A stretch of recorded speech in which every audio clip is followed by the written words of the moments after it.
Hello students, আজি ভিডিঅ'টোত আমি এটা মহত্বপূৰ্ণ টপিক ডিসকাস কৰিবলৈ আগবাঢ়িছো। এই মহত্বপূৰ্ণ টপিকটো কি? সকলোৰে এইটোৱে মন যে আমি কেনেকৈ ক্লাছত টপাৰ বনিব পাৰো। Topper any time topper discuss চলি থাকে যে কেনেকৈ ঘৰটো টপাৰ কেনেকৈ ৰোল নম্বৰ 1 কিয় হোৱা নাই? ৰোল নম্বৰ 1 কেতিয়া হ'ব? ৰোল নম্বৰ 1 হ'বলৈ কি কি কৰিব লাগিব?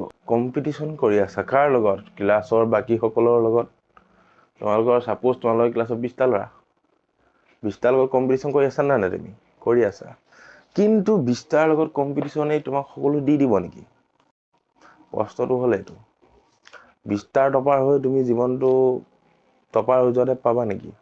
না আমি এটা ডিসকাস কৰিম আজি টপাৰ বিষয়ে কেনেকৈ তুমি টপাৰ হ'বা কি কি কৰিবা কি কি নকৰিবা এটসেট্ৰা ঠিক আছে এতিয়া তুমি এই টপাৰ যেটো বেস টপাৰটো লৈ তুমি আগলৈ যাব পাৰিবা না কম্পিটিশন কৰিবলৈ তুমি কবা যে yes why not কিন্তু আজি তুমি 30 ষ্টুডেন্টৰ মাজত টপাৰ হৈ ওলাই আহিলা বা টপাৰ হৈ পঢ়ি আছা মাৰ হাই মাই ঘৰ একদম ভাল পাই গৈছে যে ওলাটো yes এইখিনিতে এটা কথা কি হৈ যায় ঘৰৰ মানুহৰ দুখ আহি যায়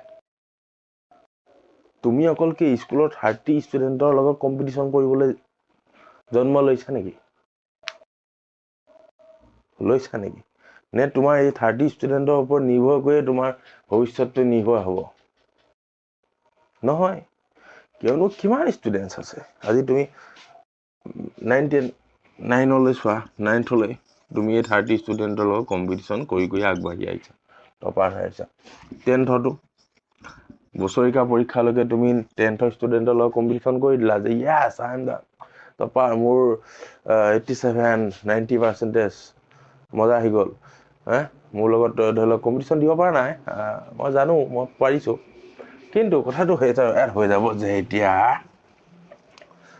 তুমি পাই আছা মেট্ৰিক পৰীক্ষা আহি গ'ল SSLC এতিয়া কি SSLC তুমি 30 ষ্টুডেন্টৰ লগত কম্পিটিশন দিবা নেকি নিদিয়া কিমানৰ লগত দিবা 2 লাখ 3 লাখ 2 লাখ 3 লাখ আছিল লগত তোমাৰ কম্পিটিশন হ'ব গৈ আছে এই কম্পিটিশন কেনেকৈ পাস কৰি লবা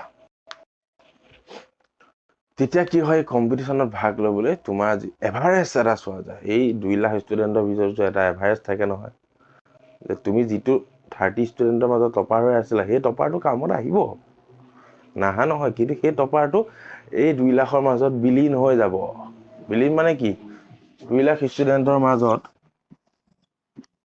50,000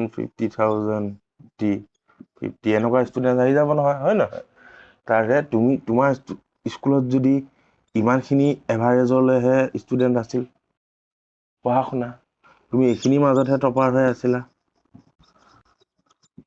হয় না নাই এতিয়া তুমি যদি এইখিনিৰ মাজত টপাৰ হৈ আছিলা তেন্তে SSLC এক্সামত তুমি এইখিনিতে ৰৈ যাবা এইখিনিহে পাস কৰিব ওপৰত যাব পাৰিবা তুমি বাকি এইখিনি ওপৰত কেনেকৈ যাবা যে সাক্ষাৎ লগতো কম্পিটিশন কৰিব লাগিব কাৰণ তুমি চিনিয়ে নোপোৱা চিনি পোৱা জানো নোপোৱা বহুত টেনচন কেনেকৈ হ'ব এতিয়া আজিকালি ল'ৰা ছোৱালী তোমাৰ ক্লাছত টপাৰ হোৱাৰ পিছত জিংগা লালা হাই কোনে পায় মোক এতিয়া নহ'ব তোমালোকে সেইবাবে নিজৰ লগত কম্পিটিশন কি কলো নিজৰ লগত সদায় নিজৰ লগত কম্পিটিশন কৰিব লাগিব এতিয়া প্ৰশ্নটো উঠিব যে কেনেকৈ নিজৰ লগত কম্পিটিশন কেনেকৈ হ'ব এতিয়া নিজৰ লগত কম্পিটিশন কৰিবলৈ সদায় তুমি আজি মেথছত ধৰিলো মেথছ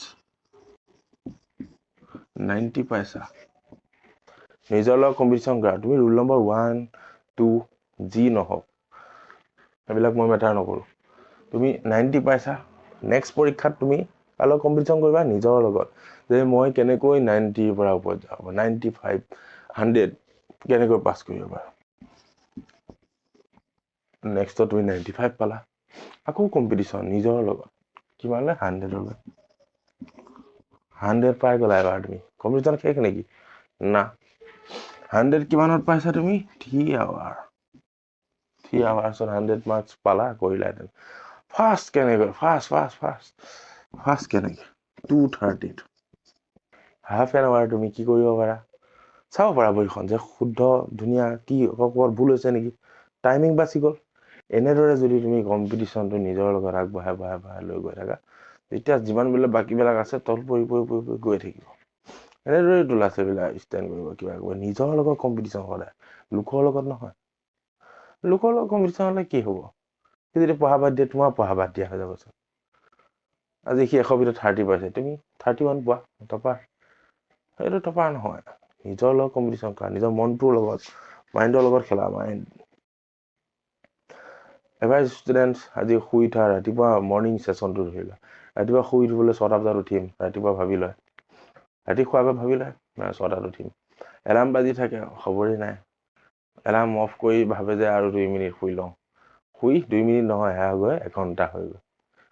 তুমি নিজৰ মনটোৰ লগত কম্পিটিশ্যন, নিজৰ মনটোক ঠুকৰাই দিব লাগিব যে এলাৰ্ম বাজিছে, মই উঠো, মই আৰু নুশু।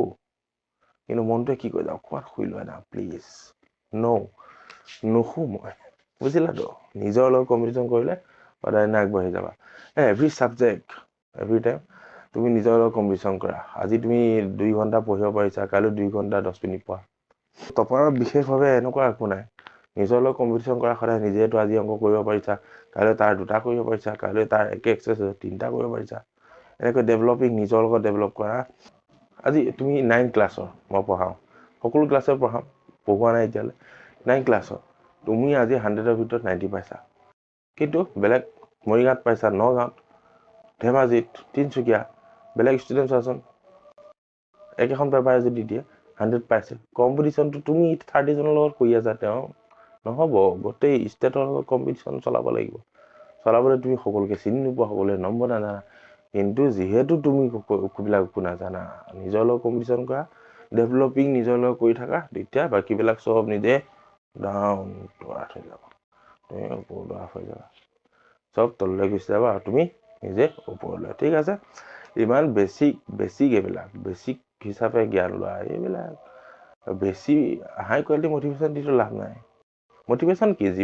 এটাই জীৱনত আহিছা, মজা লোৱা আৰু কম্পিটিশ্যনৰ যুগ দিয়া আছা, আৰু এনি টাইম কম্পিটিশ্যনে চলি আছে, চবতে কম্পিটিশ্যন, পৰীক্ষা এক্সাম দিব যোৱা কম্পিটিশ্যন, কিবা যোৱা কম্পিটিশ্যন, চবতে কম্পিটিশ্যন। মানে নিজৰ ওপৰত ডেভেলপিং কাম কৰি থাকা, নিজে সন্তুষ্ট থাকিবা, নিজৰ মাইণ্ডটো সন্তুষ্ট হ'ব। আজি কোনোবা এজনে তোমাতকৈ ঘপকৈ বেছি নম্বৰ পাই গৈছে, সেইটো মেটাৰ নকৰে। তুমি নিজতকৈ কালি বা ইয়াৰ আগৰ এক্সামটোত তুমি যিখিনি নম্বৰ পাইছা, তাতকৈ তুমি উন্নতি হৈছে নাই? হৈছে, বাছ। আকৌ এইটোতকৈ আকৌ ওপৰলৈ যোৱা। বুজিলা? তো থেংক ইউ ছ' মাছ এইখিনিলৈ তোমালোকে চোৱাৰ বাবে। যদি চাইছা ভিডিঅ'টো লাইক, শ্বেয়াৰ এণ্ড ছাবস্ক্ৰাইব কৰিবা। আৰু মই সকলো তোমালোকৰ ফাৰ্ষ্ট ইউনিট ক্লাছ 9ৰ মেথছ ইতিমধ্যে চেপ্টাৰ 1লৈ কমপ্লিট কৰিছোঁ, চেপ্টাৰ 2 আহি আছে। চেপ্টাৰ 2 চাবলৈ হ'লে তোমালোকে চেনেল ছাবস্ক্ৰাইব কৰিবা, চাবা, ভাল পালে পঢ়িবা। ছায়েন্সৰো মই লৈ আহিম course, social science, English et cetera চব লৈ আহিম। তোমালোকে যদি মন আছে কমেণ্ট কৰিবা, সকলো মই বিষয় পঢ়াবলৈ চেষ্টা কৰিম। আৰু ক্লাছ 10ৰ মই অতি শীঘ্ৰে আৰম্ভ কৰিব গৈ আছোঁ। তো HSLC দিয়া ষ্টুডেণ্টসকলক সাজু থাকিবলৈ জনোৱা হ'ল, কিয়নো মই সাজু আছোঁ আৰু তোমালোকেও সাজু হোৱা, একেলগে আমি সংগ্ৰামত বিলীন হৈ যাম। ঠিক আছে? Thank U.